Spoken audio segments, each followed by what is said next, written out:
Nindot kayo pagkasaysay ni San Pablo diri sa unang pagbasa nga ang tanan di ay gibuhat sa kalibutan giplano gyud sa Ginoo. Naagi siya plano.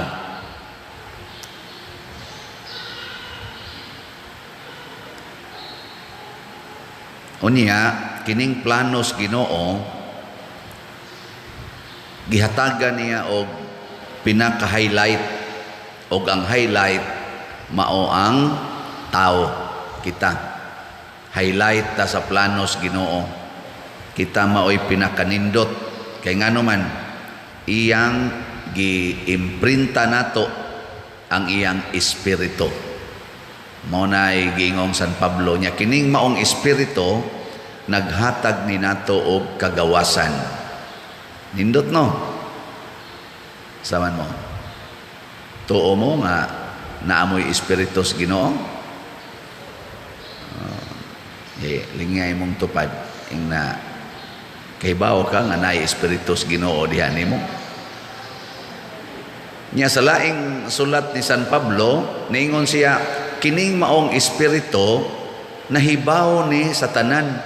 Siya mo'y mag-usisa nato kay makahibaw man siya tanan kay espiritu gud siya makasud siya sa atong hunahuna atong kasing-kasing why matago sa Ginoo karon bitaw si ay mo pabaksin ngano man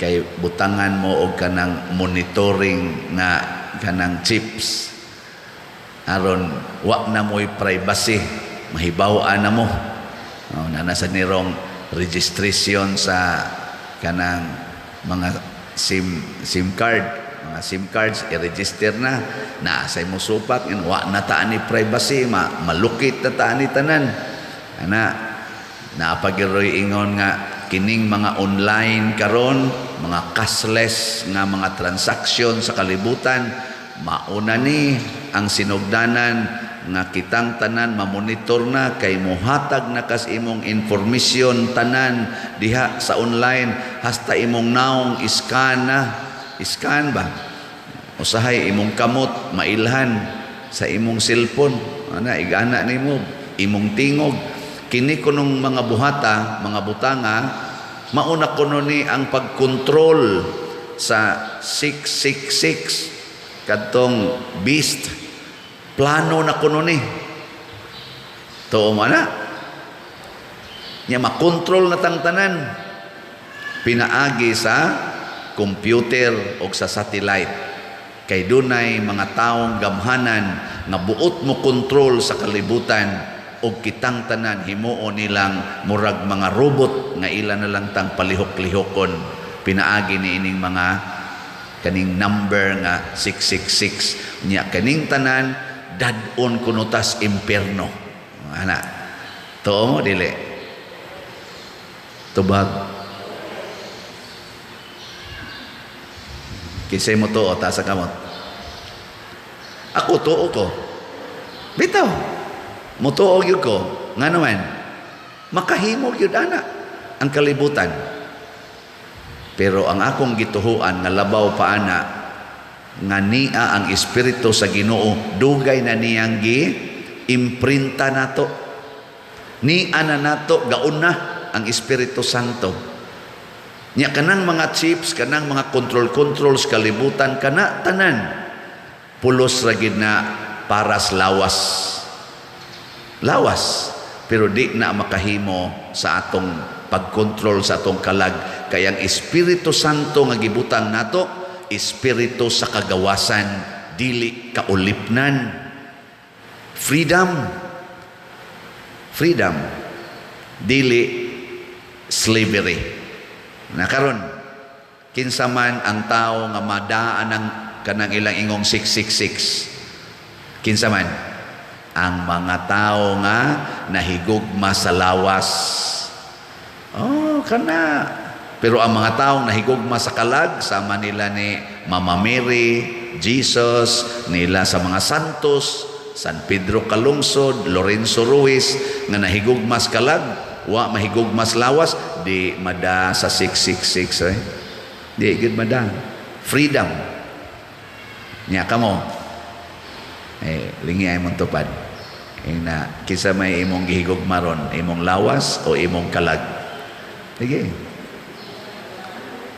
Anong nangatog na mamudya? Kana. Pangutan Mo naningon si Kristo diri sa Ebanghelyo, ay mo kahadlok sa makapatay sa lawas, pero way mahimos kalag. Kahadloki ang Ginoo, anha man ka mahadlok anang mga chip-chips, anha man ka mahadlok anang 666, ugod sa nang ilang ingong 666, mugna raman sana. Kahadloki ang Ginoo nga makapatay sa lawas o makapatay sa skalag didto sa impierno. Nya unsa may buhat aning mga tao nga nahigugmas lawas pero wa mahigugmas kalag. Una, kana yung pagpakaaron ingnon mo nang warning ni Kristo pag punsisok sa mga tao ba linibo niluha ka tanaw no mga tao ba nagtinumbanay na lang gatinumbanay kay duol gid ni Hesus ngilo dito lang gani kus kapilinya duol nako di man to o magito kaabot usa gatos tingali mga 50 kapin ni damag nako ba kay magpa-picture mura nipilit ko sa bungbong kanabang ali-ali ba sa kanabang kuan ba sa kapilinya tusulod ni sandi ko nako may ni kay sandi ko diri kay wa nay tawo sa likod kay kon mo anha kos distansya hastas akong likod napay mugunit sa akong ngari pa der lingi pa der ngari pa der lingi pa der siging selfie kapoy unsa nakatong ay sorry ha mga fans pero okay ra biya okay ra gyud naingon ko sila hala si father ba wa gid ni kakaonron nako mulang isa hala si father gisingot na nako mulang pero andam ko magantos para sa inyong kalipay sana all pero lisod to magtumbanay ang mga tao kay mopunsisok ni Hesus pero si Hesus nahibaw silang kasing-kasing siya kani mga tawhana mga tigpakaaron ingno ni moabot rang panahon nga kining linibo ka mga taong gasigir og sunod-sunod nako kay in love kuno kay sila nako maura sa ni ang magsigig singgit ilansang siya sa cross kahibaw na siya daan mo nang niingon siya bantay mo anang pagpakaaron ingnon ha kisa mo niyang gisultihan ang iyang mga apostoles katong 12 ka buok nga naman nahibaw man sad si Hesus nga kini mga ako mga apostoles kuyog-kuyog kunuhay ni nako managan ra mahadlok ra gyapon ni mo to iyang gisultihan secret lang mao na kamong mga asawa ay gimugtuan ang inyong bana magsigig hapyod ninyo magsigig ingon I love you inasus klaro kayo ni kamusang mga bana kana inyong asawa magsigig ingon love you paraig na ay gimugtuan na unsa may timailhan nga ang bana matinud-anon sa asawa o ang asawa matinud-anon sa bana hibaw mo wa mo kibaw wa parihata ngano mahibaw mo kung wa man ko'y asawa di ba dili ay ang matinud-anon nga bana kanang magsigig amping sa kalag sa iyang asawa kanang maningkamot nga ang kalag sa iyang asawa maoy ma-safety dili ang lawas pero kana mga bana nga magsigig diman pasiksi sa diha dayoy kaligo sa diha oy baho na ba nimo ana gani panutbra sa diha oy kana mga inana kiskisi sa nang kilay nimo paputias nimo na ato silingan indot kay naong di na muha sa gana nato nimo kanang banaha hipokrit na tigpakaaron ingno na anang mukuyog nimo pasulubon jud anang short nga perting mobua kay ganahan siya nga mga tao mulingi siyang asawa paangkason ka siyang motor kana gyung short nga perting mobua nga hapit na lang mga kita na dihang na ang di na angay makita kana buangon ang banaha nya kamo sang mga bana kana imong asawa nga magsigig diman para pasiksi sa iyang lawas para panindot siyang lawas kana tigpakaron ingno na pero kana sang asawa nga magsigig care sa kalag sa bana labi nag ang bana mahubog muingon dayon ang asawa nga tanaw ha statement sa asawa, ilhan na nimo kung Diyos nun ba o tigpakaron ingnon. Ug mahubog ang bana, unsay isulti sa asawa. Kung ang sugod gani sa sulti mo ingon gani, ikaw bantay lang jud kag masakit kang buanga ka. Ana, ikaw no jud ka magamping ana imong lawas. Kana ko ana siya yawan o ng asawa ha. Oh, pero moingon gani ang asawa, dong sala ba ang paghubog-hubog, maka-impierno ba na. Kana tinuod nang nag-cares bana. Moingon ang bana, kana ba yang siging pasiksi dahi, kanang sige kadiag TikTok, nya sige na kagpakulor-kolor na imong buhok, vanity ba na siya, sala ba ng vanity. Isa unyag di na ako magpasiksi. Ay susday, bisag ikapay pinakalubo sa tanang tao sa kalibutan, bisag ang imong bilbil mura na nag-rise terraces, ang akong gugma nimo nagpabiling beautiful, simple, and truthful. Ha? Maging sino ka man, mamahalin kita. Kana, gusto ko malangit ang duha. Kana mo'y matinud-anon? Saman. Naitawan aron kamo, simba mo din ang saman mo. Kinsa may inyong gihigugma, lawas o kalag? Lingi ay mong tupad. Yung na, kumusta man imong kalag? Sige. Sige lang tagpakaon na niya itong lawas, 40 na natong hago, pero ang atong kalag, wa di ay. Mo bita na, suway ko nun ninyo, o huna-huna. Ang imo rong gibuhat, nakaayo bas imong kalag o sa lawas sa kutob? Kana, importante kay na nga check up. Kanang pagpangita ni mong kwarta karon, para ba nas lawas? O para ba nas kalag? O para ras lawas? Kining gubat karon sa Russia o sa Ukraine, para ba nis lawas? O para ba nis sa kalag? Kining mga balaod nga atong gipatuman karon, registration sa SIM card, vaccination, uban pa dihang mga balaod nga purtig yung daghanang balaod nga gipatuman sa atong nasod karon, hangtod karon, sukad pas una, para ba nas kalag o para ras lawas?